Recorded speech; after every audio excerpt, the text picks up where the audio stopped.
Priority one, baby. Priority one for the Marlins. Center field. Priority one for 2021. Center field. We are in 22. Still trying to replace Starling Marte. How are we going to replace him? We're going to dig into the free agent options on today's show, following up from first base yesterday, when all of the action is already happening. Jose Abreu to the Astros, not to the Marlins, unsurprisingly. But, like I said, today's focus all on center field and the free agent options out there. Let's go.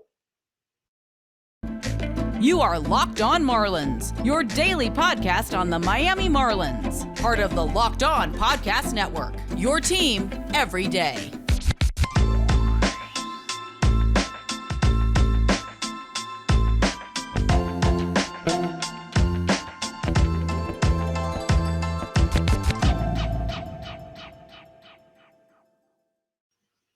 Greetings from England and welcome to Locked On Marlins. This, of course, is your daily Marlins podcast, and it is Monday. Happy Monday, guys. Hope you enjoyed the weekend. Did you catch the double episode extravaganza on Sunday, digging into the first base position? If you didn't, go back and check it out. I, of course, am your host, Peter Pratt. Hit me up on Twitter in the main at Miami Marlins _UK. If you are listening to the pod, hello. Thanks for joining me. Yes, we're still doing 5 episodes a week, even into November. Deep into November. It's December this week. Where is this year gone? It's wild. I can't believe it. Christmas trees are going up this week. Insane. Anyway, hit subscribe. Leave some reviews. Why not? If you are wondering, yes, there is a YouTube channel, and I am loving the engagement on the YouTube channel. It's amazing. I love the comments, and there's so many regular guys commenting. Great to hear from you guys. It is awesome to hear from you, and I will always reply and like and engage in those comments there. So, Locked On Marlins, of course, there is a YouTube channel. Guys, what did I say? Center field. Let's get into center field here on Monday's episode, solo pod. Let's consider the reason why. Let's start there. The Marlins had and traded for Starling Marte. Was an absolute stud in center field. Defense, insane. Offense, insane. Clubhouse guy, insane. Cigar smoking, insane. Body, insane. Swag, insane. Starling Marte had it all. The Marlins decided not to extend Marte, to trade him for Jesus Luzardo. Stunning trade, by the way. We cannot knock that one. The trade was first class.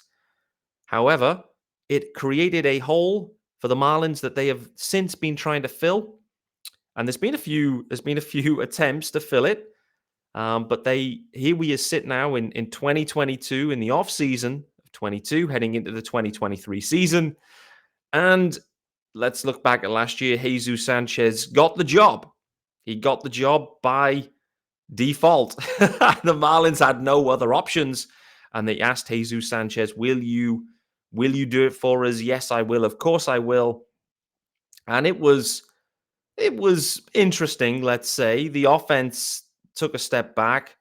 I think mentally, Jesus Sanchez really struggled in parts over the year. Just the mental toll of the major league club. Obviously, he missed a game or almost missed a game by sleeping in. Like, it was tiring for Jesus Sanchez. You can see that. And as the season grew on, the smile started to become a grimace, and we started to not see the Jesus Sanchez that we all fell in love with in the 2021 season, where we inked him in as a corner outfielder of the future for the Marlins. He was asked to transition into center field. He did it, and it hurt him. In the end, the Marlins optioned him back down to AAA. He ended up coming back towards the back end, but Jesus Sanchez, no more minor league options. It was another big storyline at the back end of the year. So it means they have zero flexibility with him. Tons of talent, tons of fun. Just couldn't quite put it together in 22.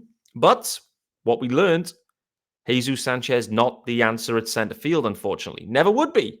Square peg, round hole. Square peg, round hole, because you move Marte, you bring in a pitcher, you don't replace Marte. So, De La Cruz, is he the answer? I don't think so. Not at center field. I think as a corner outfielder, he's going to be given a shot. That's what Skip Schumacher's telling us. So no joy there. JJ Bleday, what about him in center field? We had a look at him. The glove isn't good enough. And actually, neither was the stick. The walks were okay. And listen, it's only a little, first stint for JJ Bleday. I think there's plenty to work on there. But in reality, for the Marlins right now, and the way this offense sits, we need more. We need more than Bleday having the odd walk and the odd adventure out in center field. Again, was asked to do it, couldn't do it. Avi Garcia. Remember Avi? He can slide into center field, right? Wrong. Avi, not asked to play center field whatsoever. So the Marlins going into this offseason now, it remains priority one, center field. It's so crucial to this team. And if they could somehow find Starling Marte, somehow, then I think they'd be very happy. Let's consider the free agent class. This is going to again be a two-part extravaganza, maybe three, I don't know, but at least a two-parter. And for me, let's start with the free agents. There's one clear free agent out there, the MVP of the AL, rightly or wrongly, but I mean, officially was the AL MVP, and that's Aaron Judge. As much as I'd love to talk about Judge being an option for the Marlins, let's not waste the time, guys. Let's not waste it. Aaron Judge will not be a Marlin. He would be an upgrade. Yes, he would. But let's not waste the time on that. We know Judge is not going to be coming to Miami. Let's talk about the next free agent on the board, though. In terms of, I guess, last season WAR, or if you kind of rank these guys, the next guy on the board is Brandon Nimmo. Brandon Nimmo. And, Brandon Nimmo. I am very intrigued to see the way this one plays out. And as I've started to get into it more and more with Nimmo, I think it's fair to say, here's what we have to say he does very well, clearly. Defensively, very good. On-base skills, very good. His approach to walks, annoying. His feeling about the Marlins fan base, he doesn't like them. And has made jokes about that historically. So, listen, Brandon Nimmo, I'd still happily plug you into center field, but I would do it through gritted teeth. But let's be honest, guys, Brandon Nimmo would be, in reality, a perfect fit for what the Marlins need. Elite glove, on-base skills, and does everything well. That's what we need. The problem here is Brandon Nimmo. Aside from the fact that he's very annoying in the way he takes his first base, and aside from the fact that he hates the Marlins, apart from that, he had a career year. He had an absolutely stunning 2022. We can't get away from that. But Brandon Nimmo, when you go and look at his stats overall, and this is what I did, and I started to, the thing that jumped out to me straight away was the lack of consistent plate appearances. You look at up and down, and okay, he had a lot of plate appearances in 22, 673. He had 535 in 2018. And he led the league in hit by pitches as well that year, by the looks of it. But all the other years, around about 200 and 250, 300 plate appearances. You go and look at Brandon Nimmo's injury history over the years. And what do you see? Tons of it. Hamstrings, toes, fingers, groins, you name it. Brandon Nimmo, oft injured. Someone is going to pay a lot of dough for Brandon Nimmo. I didn't mean for that to rhyme, but it does. But he's going to be a bust, in my opinion. The value for money will not be there for Brandon Nimmo, in my opinion. Why? If you end up paying him $20 million for 5-6 years and you only get a quarter, a third of a season out of him most of the years, he's a bust. He's a bust. History tells us Brandon Nimmo, apart from the most recent history, recency bias would say, hey, what a stud. Sign him up now, 150 million, 200 million, I don't know, whatever it may be. If you go back a few years and look at the trend, hamstring, toe, knee, groin, calf, you name it. All these tissue injuries, Brandon Nimmo, heavily hampering him. Am I going to commit the only I'm not sure the Marlins have this budget anyway, but am I going to commit that to Brandon Nimmo? Absolutely not. He's not going to be a Marlin. He's going to sign for over $150 million, but he's going to be a bust.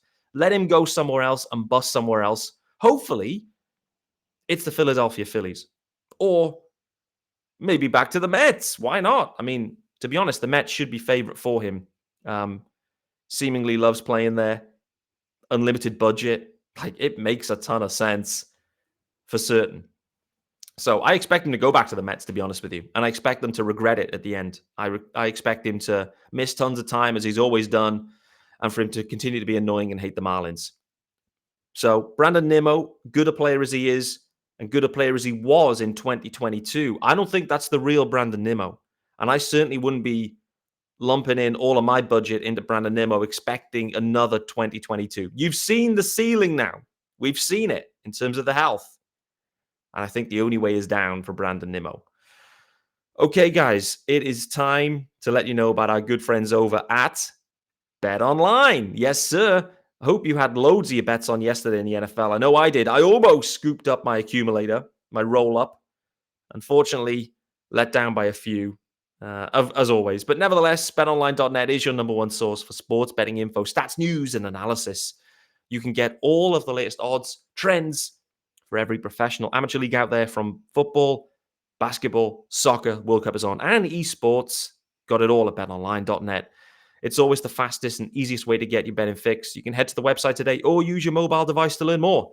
BetOnline, where the game starts. Let's get those graphics back. I really should put some liquid refreshment here when I'm doing a solo pod. I don't know if you guys have noticed this. I just want to have a little break in the action here before we get to some other free agents. I don't know if you guys have noticed, but there is zero editing with this podcast. Zero. Since the YouTube channel has gone live, which is months ago now, I haven't once edited a show. Not once. Everything is live. In effect, I could just live stream this, and this would be the quality or lack thereof at times of the production. But I need to put some liquid refreshments here. It's quite hard to talk for 25 minutes solid without any breaks, without any pauses. Anyway, back to the show. Hope you're enjoying it. Thanks for making Locked On Marlins your first listen of the day. Okay, so Judge, no. Brandon Nimmo, no. No. Judge because he's too good. Nimmo because he's going to be a bust. What else have we got?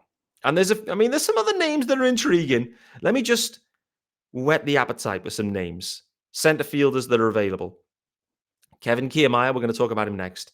Duvall Herrera. Oh, man. No. Bradley Zimmer, Adam Engel, Lorenzo Cain, Kevin Pillar, Jake Marisnick, Cody Bellinger. What a name. Roman Quinn, Billy Hamilton, Jackie Bradley Jr. I mean, we could also include Adam Duvall in there. Could Joey Gallo play center field? I don't know, maybe, but Corey Dickerson, maybe? I don't know. I think in summary, before we get into some of these names, at center field, beyond Judge and Nimmo, it's thin, really thin. Like, there's a need for many teams out there probably for center fielders, but it is thin. And that probably helps Judge and Nimmo right now in their quest to secure their money. But for the Marlins, it looks thin.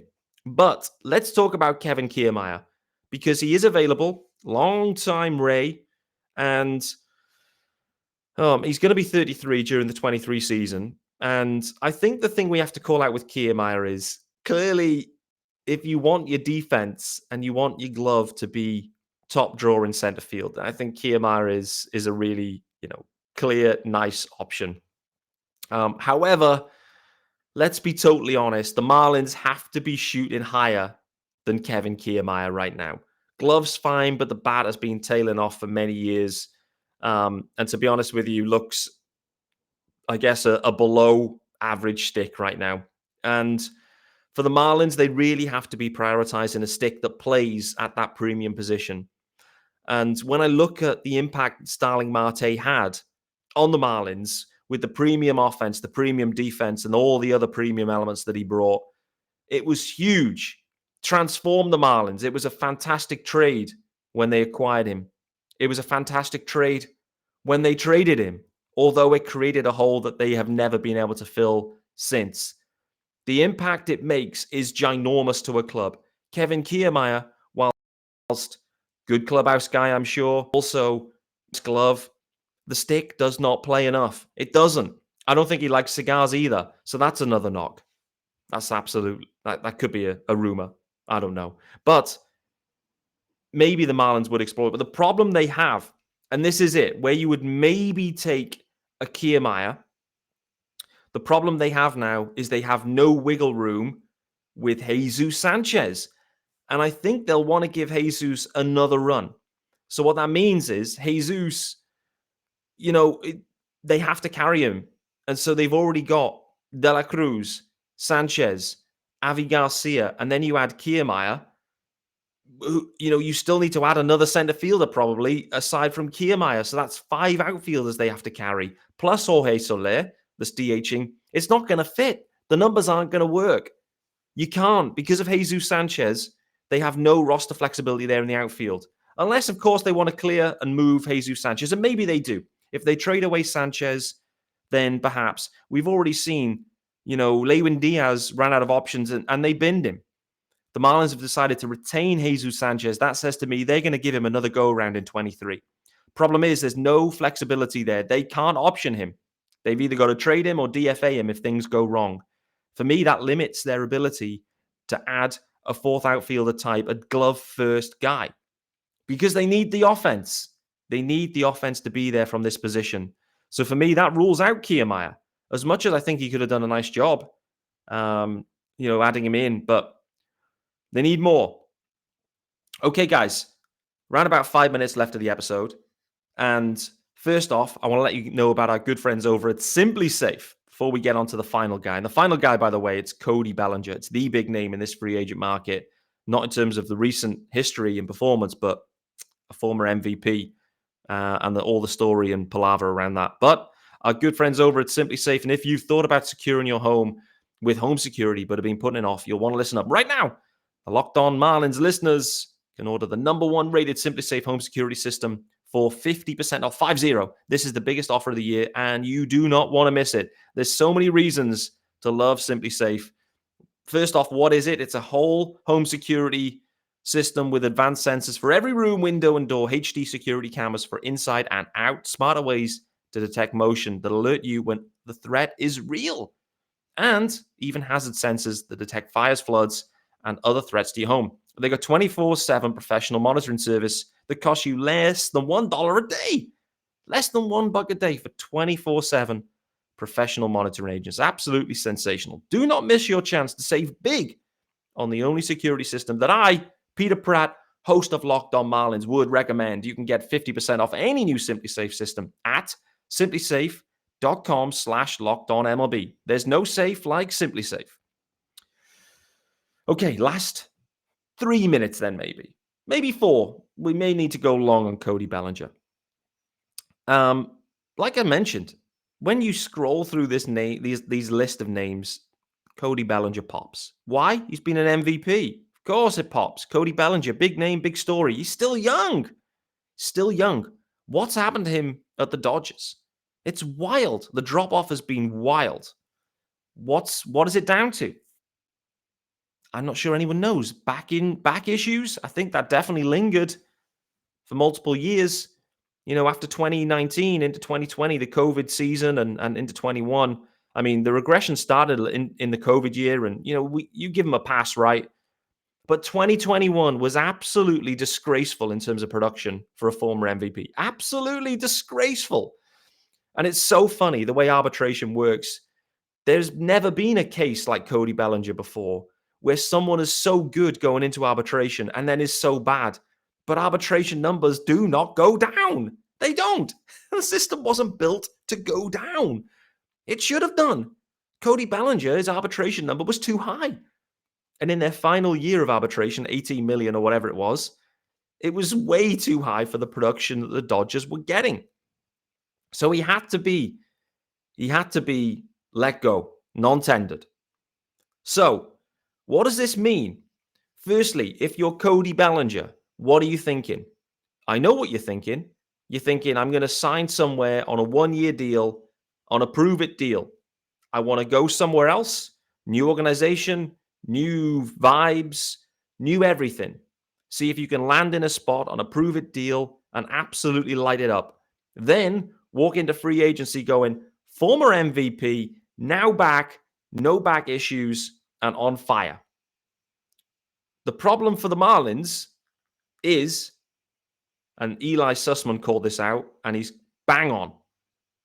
Cody Bellinger, if the Marlins want to take a punt on him this year, he'll be around for this year. If they can get a deal done, and that's a big if, but if they can get a deal done, you can get Cody Bellinger for 1 year. Maybe he'll agree to like team option, player options after. But the indications are Bellinger's looking for a prove-it deal and a bet on himself on a 1-year deal. That's fine for the Fish in 23. And it would be amazing if you get MVP Bellinger back and the production absolutely goes bananas and he spearheads the Marlins to a postseason berth.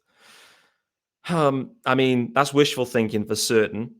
Nothing that we've seen from Bellinger recently has suggested that that is the level of production you would see. But the point Eli was making, and I'm rambling slightly because I'm 21 minutes in without having a sip of beer. Anyway, the reason that doesn't help for the Fish long term is at the end of 23, they're not going to be able to afford him again. So the hole that is there at center field now will come back.